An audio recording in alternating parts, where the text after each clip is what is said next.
최강욱입니다. JTV 특집방송 총선 현장을 가다 오늘 더불어민주연합의 두 후보님들 뵈러 왔습니다. 20번 김영훈 후보님도 함께 자리하셨습니다. 네, 안녕하세요. 꿈꾸는 기관사 김영훈입니다. 예, 네. 꿈꾸는 기관사. 사실 김영훈 후보님은 그 민주노총을 이끄시던 분인데 이제 제가 이제 그 후보들 라인업이 나오시고 나서 네. 그 경력들 이렇게 쓰시잖아요, 주요 네네네. 경력을. 근데 거기다가 철도기관사라고 쓰셨더라고요. 네네. 그래- 너무 멋있었어요. 그래가지고 조선일보에서 예. 신분 속였다. 예? 그리고 그게- 또 윤재욱 원내대표가 뭐 선대위 회의하면서 예. 뭐 기관사라고 민주노총 위원장이 기관사라고 경력 속였다고 하는데 수준 참 진짜 수준다운데 예, 제가 그래서 한 말씀 드렸어요. 도저히 아니 국회의원 공천 주려고 3개월짜리 장관 꽂았다가 뭐 이렇게 하는 정당에서는 그렇게 보일지 모르겠지만 저는 14년 전에 했던 민주노총 위원장임을 언제나 자랑스럽게 생각하고 예. 하지만 지금 하고 있는 일 예. 저희 현직이 그 일만큼 무겁고 막중한 책임감으로 하루하루 일하고 있고 저는 그런 일하는 평범한 우리 이웃들 대변하러 나왔다 이렇게 예. 말씀드렸습니다. 사실은 그분들의 세계관이나 그러니까 그 삶의 모습을 그대로 드러내는 반응이에요. 제가 그걸 속인다고 속여지겠습니까? 예. 제가 사실은 MBC 조선일보하고 비교할 수 없는 압도적 청취율 1위 뉴스 하이킥에 1년 동안 그렇죠. 특수통, 특별한 수요일의 통찰이라고 하는 꿈꾸는 기관사 전 민주노총 위원장의 특수통을 진행했던 사람인데 제가 뭘 숨깁니까? 수준하고는 정말 참. 그래서 제가 조만간 전장에서 만납시다 이렇게 했습니다. 예. 감사합니다. 전장에서 만나자는 말씀으로 예. 김영훈 후보님 네. 정말 남다른 삶을 살아오셨고 여전히 현장 노동자들과 함께하고 네. 계시는데 네. 어떻습니까? 이 정부가 처음에 말입니다. 네. 화물연대 파업과 네. 관련해서 네. 이제 반응하는 모습을 보면서 그리고 그걸 통해서 대통령 지지율이 오르고 있다. 성과가 있었다. 네. 이런 분석을 볼 때 정말 저는 너무 속상했었거든요. 그렇습니다. 그래서 제가 처음에 그런 이야기를 했는데요. 이 정부의 유일한 국정 동력은 아까 말씀드린 갈라치기에 있고 예. 노조 악마화에 있는데 우리가 어쩌면 그 희생양이 되지 말아야 되는 거 아닌가 예. 이런 생각을 많이 하거든요. 일단 저는 이 정부 노동 정책을 광기로 시작해서 코미디로 끝났다고 봅니다. 예. 저는 이제 예를 들면 이 정부는 뭐 이 정부의 뭐 실질적인 대통령을 만들었다고 자처하는 어떤 분의 주장을 보면은 노동자 없는 세상이 돼야 된다 뭐 이런 소리를 하는 어떤 분이 계시던데 여러 가지 저쪽 손발노동은 아프리카나 하는 거다 뭐 이따 이 소리부터 시작해서 아니 그리고 뭐 천공 뭐 이분 보니까 노동자 없는 세상 뭐 네. 이런 소리를 하던데 저는 조금 지난 정부에서 이번에 제가 출마하게 된 배경도 예.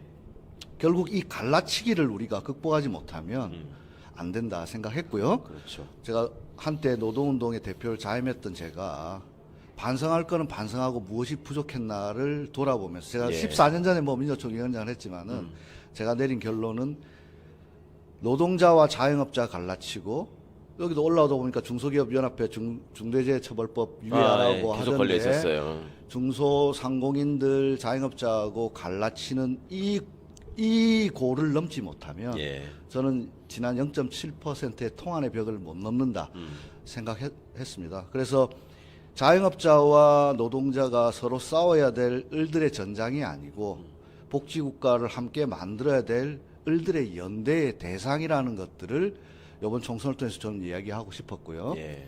대표적으로 지난 정부의 소득주도 성장의 방향은 저는 분명히 옳았고 그쪽으로 가야 되는데 그 과정에서 보수 언론만 탓할 것이 아니라 담론 전선에서 우리가 조금 더 미약했던 거 아닌가. 예를 들어서 당장 지금 역대 최악의 체불임금 1조 7천억이라고 하는 전무후무한 체불임금이 발생했거든요. 그것도 지금 사상 최대입니까? 네. 와, 기록 많이 세우네요. 그 진짜. 1조 7천억의 체불임금이 곧바로 가계 소비 지출 하락으로 그렇죠. 떨어졌고 예. 예. 그 직격탄은 자영업자 소상공인한테 갔거든요. 예. 이것만 보더라도 어. 노동자와 자영업자 시장 상인이 싸워야 될 대상은 아닌데 예.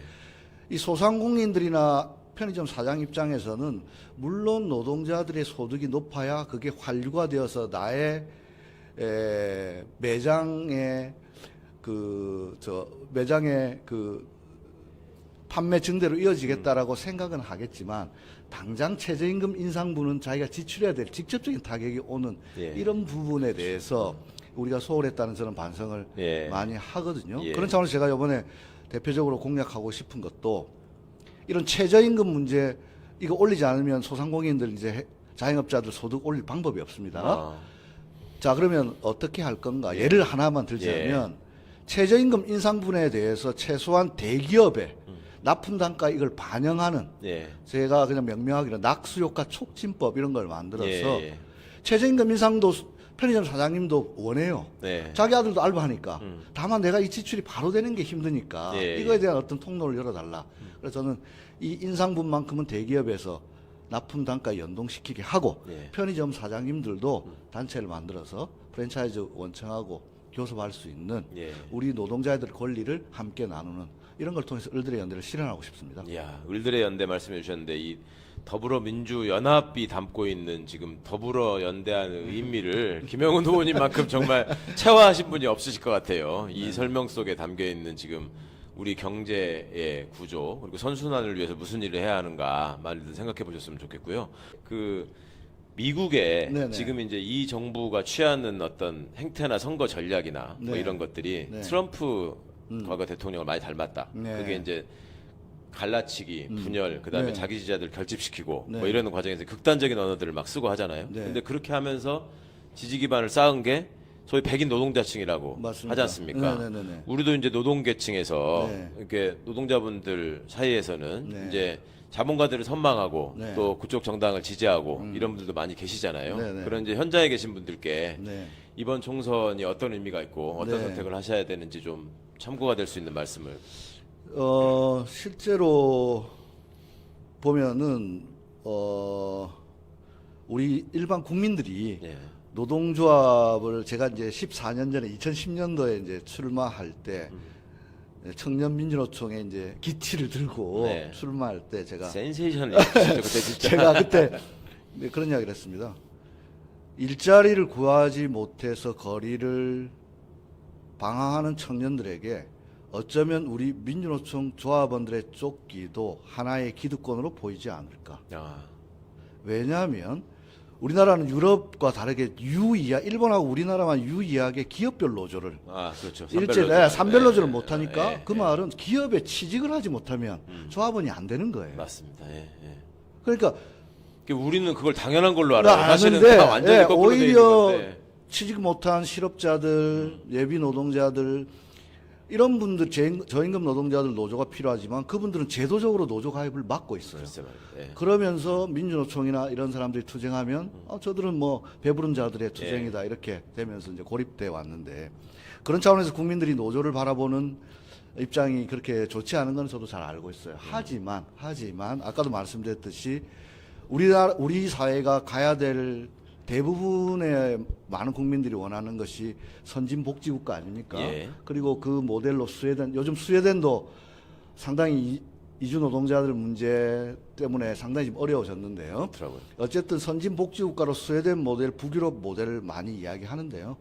이 스웨덴을 비롯한 노르딕 모델의 가장 핵심은 바로 탄탄한 노동조합과 협동조합, 아까 말했던 이들의 연대를 통해서 맞습니다. 예. 이루어졌다는 사실을 우리가 알아야 되는데요. 예, 그것이 복지를 가져왔죠. 복지를 가져왔죠. 예, 예. 결국 그래서 그때 나왔던 구호가 모든 아이는 모두의 아이. 예. 임금 노동자의 이익은 국가적 이익. 예. 그리고 페르 알빈 한손 총리라고 하는 지금도 스웨덴 국민들이 가장 존경하는 예. 초등학교밖에 못 나왔던 금속 노동자. 그의 장기 집권을 통해서 한 발 한 발 나갔거든요. 그래서 저희들이 주장하고 싶은 것은 제가 그때 노동 존중 사회를 처음으로 이제 내걸기도 했는데 이 노동 존중 사회가 노동조합 존중 사회가 아니라 우리는 타인의 그 누군가의 수고로움으로 예. 우리 공동체를 유지하고 있다라고 하는 이 일에 대한 존중. 그렇습니다. 예. 그게 임금 노동자든 아까 말했던 네. 비임금 노동자든 프리랜서든 또는 일자리를 구하지 못한 그 누구이든 우리 오늘 하루를 살아가는데 뭐 다른 사람 수고로움 없으면 어떻게 살아갑니까? 그래서 이런 연대의 정신을 가지는 게 바로 노동 존중이다라고 생각하고요. 저는 이번 총선에서 우리 노동자들이 윤석열 너머를 이야기하자. 뭐 조기 종식은 기본이다. 우리 노동자들 중에 윤석열 정권의 연장을 생각하는 사람은 없을 텐데 예. 뭐 못 살겠다 갈아보자 했는데 갈아봤자 소용없네 하면서 저들이 나온 건데 갈아보면 뭐가 될 것이라는 비전을 제시해야 되는데 예. 제가 제시하고 싶은 것은 모두가 행복하게 일할 수 있는 나라. 우리가 일을 더 소중히 하는 예. 그런 차원에서 제가 현직을 더 강조하고 싶고 그래서 일의 가치가 존중되는 사회를 위해서 전국에 계신 2천만 노동자 여러분 앞장섭시다. 조기종식만 갖고 안 됩니다. 미래를 이야기하는 윤석열 너머를 노동자들이 시민과 함께 이야기할 때 조기종식 앞당겨질 것입니다. 사실 후보님 말씀하시는 노동존중 사회라고 하는 게 이게 좌파의 주장이나 노동자들만의 주장이 아니잖아요. 아닙니다. 이거는 네. 사람의 주장이고 노동 없이 살 사람 있습니까? 그럼요. 세상의 주장인데 꼭 좀 그 의미를 함께 좀 새겨주셨으면 좋겠다는 생각입니다. 저는 부산 출신으로 아, 94년도 정기업이라고 네. 우리 철도 노조는 이제 그때는 이제 어용 노조 시절에 예. 우리 기관사들하고 서울지하철, 부산지하철 연대 파업한 적이 있어요. 뭐 징역도 많이 가고 했는데 우리 변호인은 문재인 변호사님이시고. 변호사님, 예. 우리 법무법인 부산 네. 2001년도 6월달에 54년 만에 철도 노조가 직선제로 바꾸고 나서 해방 직후에 전평 네. 이승만에 의해서 그 서북 청년단 깡패들이 기관총으로 철도 노동자들 개멸적으로 진압하고 만든 노조 철도 어용 노조를 무너뜨리고 네. 민주철로가 들어선 그날 유일한 외부 축사는 당시 새천년 민주당 최고위원 노무현 전 대통령님이셨습니다. 예. 저희들하고는 뭐 엄청난 애정관계죠. 예. 또 저희들이 또 파업할 때 뭐 진짜 뭐 이건 다 지나간 이야기인데 저도 거론하면서 뺨이라도 때리고 싶다 할 방금 정도로 말씀하셨죠. 예. 애증이라고 하는 거는 그렇죠. 그리고 마지막 청와대를 떠날 때는 결자 해지해야지 그때 해고자들 문제들은 그 마음 아파하시고 철도를 이용해서 또 그 밀양역에 내리셨거든요. 예. 뭐 그리고 뭐 그랬기 때문에 뭐 오늘 19번 20번이 운명인지 모르겠는데 그리고 뭐 우리 철도 노동자들에게 노무현 대통령은 상당히 그 깊은 네. 인연을 가지고 있습니다. 하여간 뭐 그 이야기는 그렇고 제가 또 노동 이야기도 했지만 이 자리를 빌어서 그 철도 공약도 지금 발표할 거거든요. 아전인철이란 예. 말이 있습니다. 예. 아전인철. 아전인수에 빗대가지고 일본에서 아주 유명한 30년 전에 예. 유행했던 말이라보다는 제논의 물대기에 빗대가지고 거기는 유력자 유력 그렇죠. 다나카 수상 같은 그 자기 양평 고속도로가 그렇죠. 휘는 원조가 그렇죠. 일본에 그렇죠. 있었고. 그렇죠. 자기 지역구에 예. 신칸센 놓기 이걸 아전인철이라고 하는 거예요. 아. 양평 고속도로가 바로 딱 그런 거죠. 예. 아전인도죠 거기가. 근데 이게 총선을 앞두고 특히 뭐 국힘당도 마찬가지고 뭐 철도 공약을 본물처럼 쏟아내고 있어요. 제가 볼 때는 아무 말 대잔치인데 예.